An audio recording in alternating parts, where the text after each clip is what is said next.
Hai teman-teman, aku punya info menarik nih. Sebelumnya, saya akan memperkenalkan diri saya terlebih dahulu. Perkenalkan, nama saya Melinda Rigas dengan NIM F430123169. Nah, ini adalah tugas UTS dari mata kuliah Teknologi Baru dalam Pengajaran dan Pembelajaran. Nah, hari ini saya akan menjelaskan mengenai materi pemanfaatan perangkat digital. Baik teman-teman, seperti yang sudah saya katakan tadi bahwa hari ini saya akan menjelaskan materi mengenai pemanfaatan perangkat digital. Tahukah kalian apa itu perangkat digital? Nah, teman-teman yang berbahagia, perangkat digital adalah salah satu perkembangan teknologi yang dapat membantu pengguna dalam berkomunikasi dua arah dari jarak yang berjauhan. Nah, perangkat digital ini dapat digunakan secara serempak loh dan bisa juga melibatkan banyak orang. Nah, menurut teman-teman, apa sih peranan digital pada situasi pembelajaran saat ini? Jadi, perangkat digital telah menjadi salah satu teknologi pembelajaran utama loh dalam pendidikan, terutama mengingat apa yang diketahui oleh peserta didik saat ini. Perangkat digital, khususnya komputer, memainkan banyak peran dalam kurikulum, mulai dari bimbingan hingga sumber belajar kreatif bagi peserta didik. Nah, guru juga dapat menggunakan komputer sebagai alat bantu nih untuk mengumpulkan data kinerja peserta didik. Selain itu juga dapat membantu guru mengelola kegiatan di dalam kelas. Selanjutnya kita masuk di materi kedua yaitu strategi penggunaan perangkat digital di kelas. International Society for Technology in Education pertama kali mengembangkan standar untuk peserta didik, memulai mendaftarkan pengetahuan dan keterampilan dengan kemampuan mengoperasikan peralatan. Pada tahun 2007, International Society for Technology in Education menyusun ulang daftar untuk peserta didik dan mengubah pentingnya operasi komputer dan konsep dari keterampilan pertama. Nah, International Society for Technology in Education juga mengembangkan seperangkat standar untuk guru yang sejajar dengan standar untuk peserta didik. Standar guru juga tidak terlalu menekankan pada pengoperasian alat, tetapi lebih menekankan pada kemampuan untuk menciptakan kesempatan belajar bagi peserta didik dengan komputer dan teknologi. Guru diharapkan memberikan contoh penggunaan sumber belajar yang tepat dan membimbing peserta didik sebagai bagian dari pengalaman belajar mereka. Literasi digital membantu guru memahami bagaimana integrasi teknologi dapat meningkatkan praktik pembelajaran dan meningkatkan kinerja peserta didik. Desktop seluler. Ruang kelas saat ini banyak berubah loh sejak komputer desktop pertama diperkenalkan ke dalam pendidikan. Komputer desktop dianggap sebagai inovasi yang mengubah pandangan tentang bagaimana pengajaran diubah dari guru yang berdiri di depan kelas menjadi guru yang bergerak di antara peserta didik saat mereka mengerjakan proyek pembelajaran individu maupun kelompok kecil.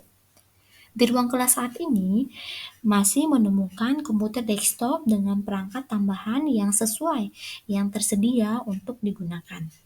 Selain itu, akan menemukan penggunaan seluler perangkat seperti tablet dan ponsel pintar. Peserta didik diharapkan dapat menggunakan semua perangkat sesuai dengan pengalaman belajarnya. Nah, jadi sebagai seorang guru, kita harus dapat memutuskan perangkat mana yang dimiliki di kelas dan yang paling efektif dalam memberikan pengalaman belajar yang berkualitas kepada peserta didik. Strategi dan pendekatan. Mendidik peserta didik saat ini telah bergeser dari memberikan informasi menjadi membuka pintu bagi mereka untuk mengeksplorasi topik dan menciptakan pengalaman belajar yang bermakna bagi diri mereka sendiri. Tantangan bagi guru adalah memberikan kesempatan kepada semua peserta didik untuk menggunakan teknologi yang berarti untuk menyelesaikan tugas belajar.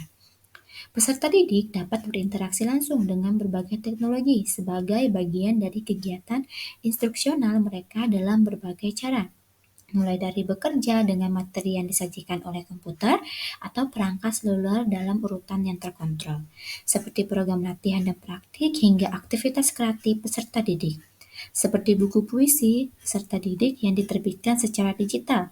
Peserta didik dapat mengikuti tes di komputer atau perangkat seluler atau memasukkan informasi ke dalam e-portofolio pribadi. Peserta didik dapat menggunakan e-portofolio untuk mendemonstrasikan pembelajaran tertentu atau untuk membuat katalog pekerjaan mereka dari waktu ke waktu untuk mencatat kemajuan pendidikan mereka. Masalah hak cipta. Nah, jadi tanpa izin pemilik hak cipta, seseorang dilarang melakukan hal-hal berikut. Yang pertama itu membuat banyak salinan dari program berhak cipta. Yang kedua itu membuat salinan tambahan dari arsip atau salinan cadangan. Yang ketiga membuat salinan program berhak cipta untuk dijual, disewakan, dipinjamkan, ditransmisikan, atau diberikan. Yang keempat itu menjual adaptasi yang diproduksi secara lokal dari program berhak cipta.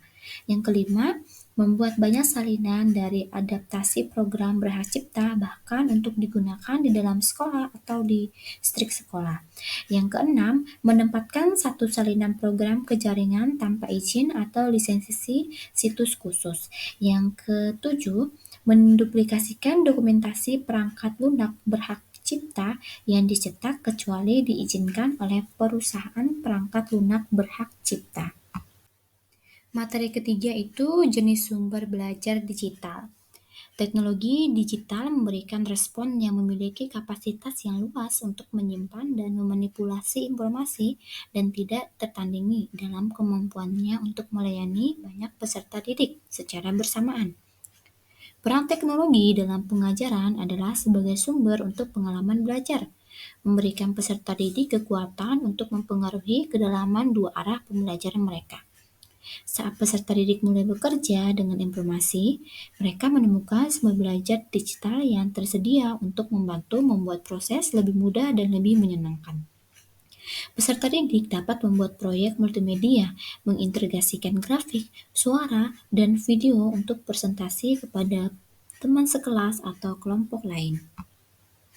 Nah, teman-teman, coba kalian perhatikan pada gambar tersebut terdapat jenis dari sumber belajar digital. Yang pertama itu ada kalkulator dan spreadsheet.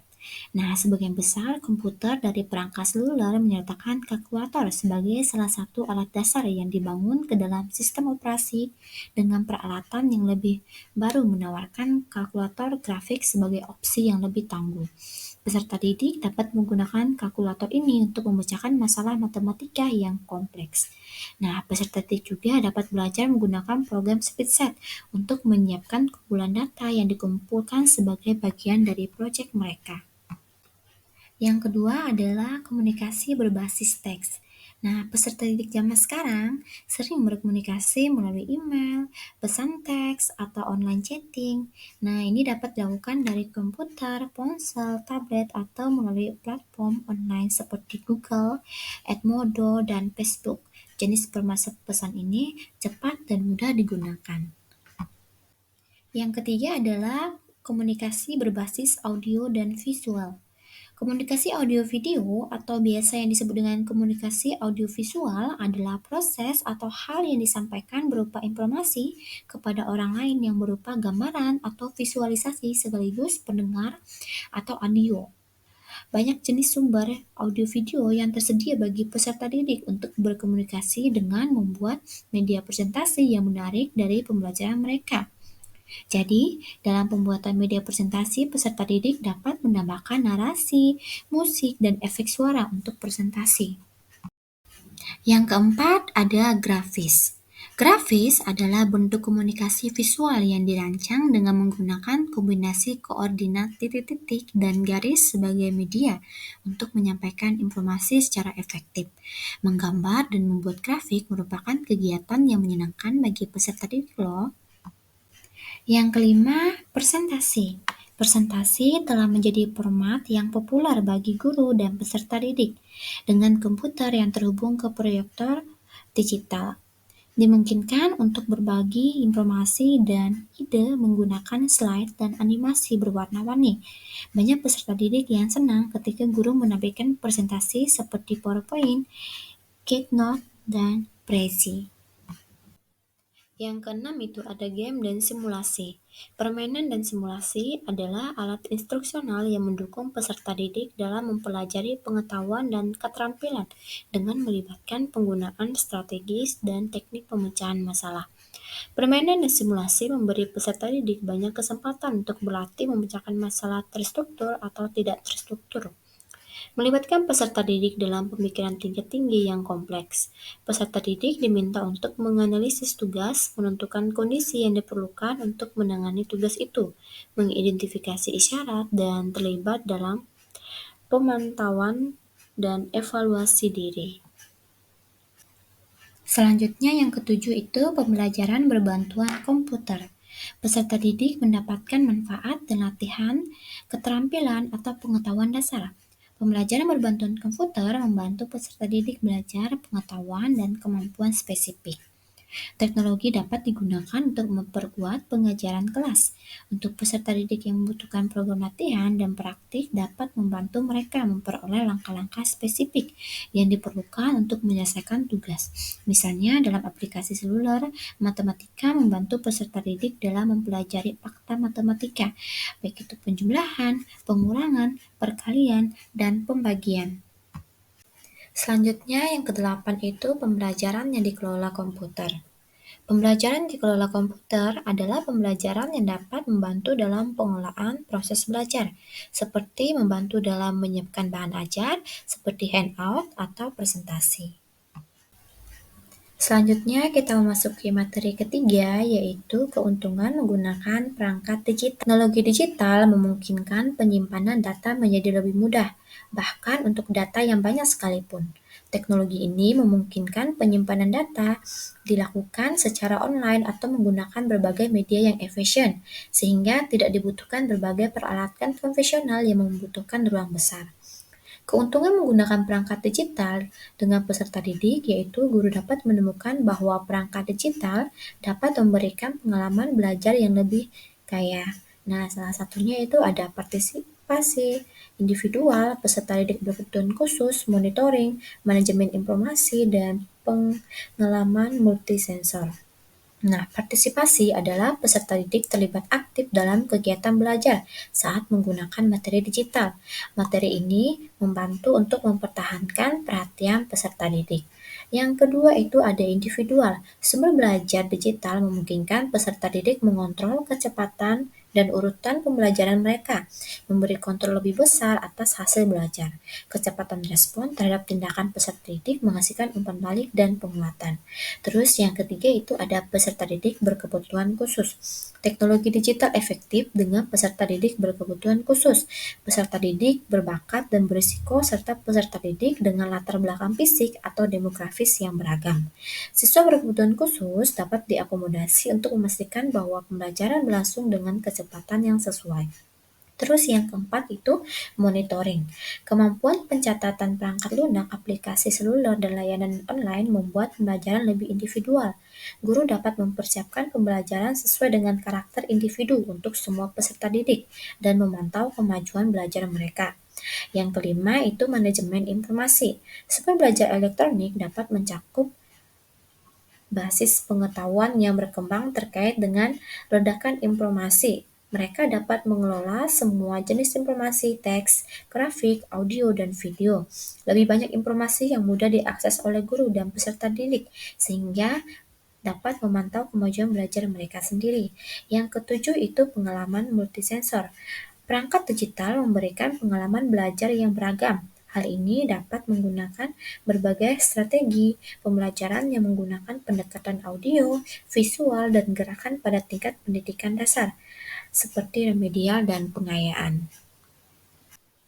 Batasan menggunakan perangkat digital. Batasan menggunakan perangkat digital. Yang pertama itu ada hak cipta. Kemudahan di mana perangkat lunak dan informasi digital lainnya dapat di-copy tanpa izin telah menghambat beberapa penerbit komersial dan pengusaha swasta untuk memproduksi dan memasarkan perangkat lunak berkualitas tinggi. Yang kedua itu ada harapan tinggi. Guru dan peserta didik mungkin memiliki harapan yang tidak realistis terhadap teknologi. Banyak yang memandang komputer dan perangkat seluler sebagai hal yang ajaib dan mengharapkan pembelajaran terjadi dengan sedikit atau tanpa usaha. Tetapi pada kenyataannya penggunaan memperoleh manfaat yang sebanding dengan investasi yang mereka berikan. Yang ketiga itu ada kompleks. Program yang lebih maju mungkin sulit digunakan terutama untuk peserta didik membuat atau memproduksi karya karena memerlukan kemampuan untuk menggunakan keterampilan yang kompleks. Terus yang keempat itu ada kurang terstruktur. Peserta didik yang berfrevensi belajarnya membutuhkan bimbingan yang lebih terstruktur, dapat menjadi frustasi. Nah, peserta didik juga dapat membuat keputusan yang buruk tentang seberapa banyak informasi yang harus dijelajahi mereka. Selain batasan menggunakan perangkat digital, terdapat juga integrasi teknologi untuk pembelajaran. Nah, penggunaan teknologi secara sadar dan terencana dalam proses pembelajaran di kelas. Integrasi teknologi dalam pembelajaran bisa berupa penggunaan perangkat lunak, perangkat keras, dan berbagai alat digital lainnya. Yang terpenting, hasil harus dapat diukur agar selaras dengan serangkaian tujuan pembelajaran yang jelas. Di ruang kelas di mana teknologi berhasil diintegrasikan, peserta didik menggunakan dengan kemudahan yang sama seperti mereka menggunakan pensil, buku, penggaris, dan peta. Nah, teman-teman, selanjutnya kita akan masuk di materi keempat, yaitu jenis aplikasi yang digunakan di dalam kelas.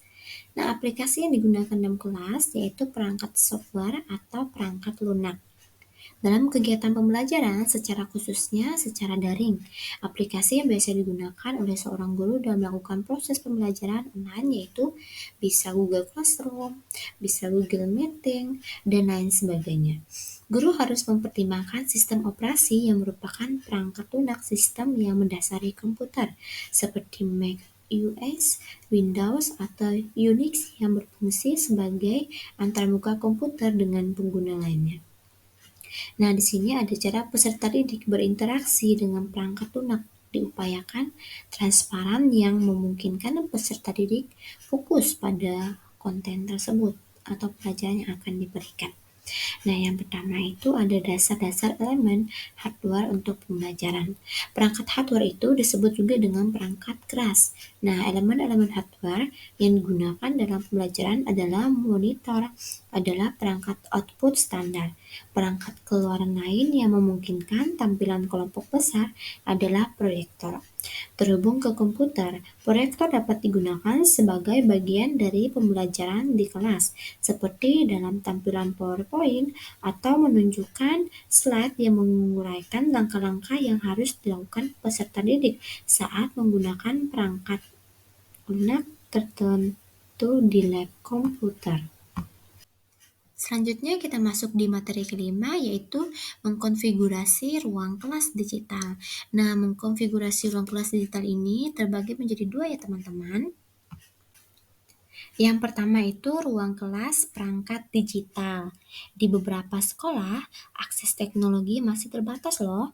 Nah, seringkali hanya ada satu lab teknologi di mana Anda dapat membawa seluruh kelas peserta didik Anda untuk bekerja di komputer atau perangkat seluler sebagai bagian dari pelajaran. Namun, meningkatnya minat banyak guru dalam memasukkan teknologi ke dalam pelajaran membatasi ketersediaan lab teknologi. Salah satu solusinya adalah menempatkan satu komputer atau perangkat seluler di setiap kelas yang dapat digunakan guru dan peserta didik sepanjang hari. Yang kedua, ada ruang kelas multi perangkat. Banyak ruang kelas memiliki beberapa komputer dan atau perangkat seluler yang tersedia. Kelompok peserta didik yang terdiri dari 2 atau 3 orang dapat terbagi satu kelompok. Guru mungkin juga memiliki proyektor untuk menampilkan informasi bagi peserta didik di satu layar. Variasi populer dari kelas multiperangkat adalah kereta teknologi seluler. Banyak sekolah menyediakan kereta laptop atau kereta perangkat seluler sebagai cara untuk menawarkan perangkat untuk ruang kelas tanpa biaya besar untuk pemasangan permanen. Baik teman-teman, mungkin ini saja yang dapat saya sampaikan mengenai materi pemanfaatan perangkat digital. Semoga materi ini dapat bermanfaat bagi teman-teman semua. Terima kasih dan salam sehat untuk kita semua.